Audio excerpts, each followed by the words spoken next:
My name is Aishwary and I'm from India. I'm currently pursuing Master of Business Administration and my major is Business Analytics. I'm pursuing it because I wanted to move towards the management side of it. I undergraduated in Computer Science Engineering from India. I was intrigued by that and I wanted to learn more about it. That's why I'm pursuing MBA in Business Analytics here. I chose United States because for me New York was the best city in the world.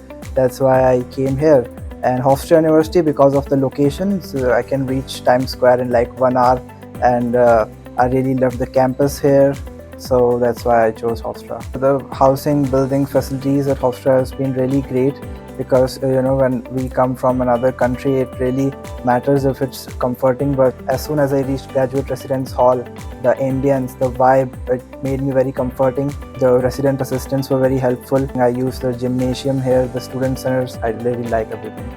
As soon as I arrived in the graduate residence hall, fortunately my roommate was Indian, so he introduced me to his friends which were from Indian community. Of course, it's very organic to make connections with Indians. After I graduate from Hofstra, I would like to be a data analyst or a business analyst at a tech company. And hopefully down the line after 4 years or 5 years, I would like to open my own startup.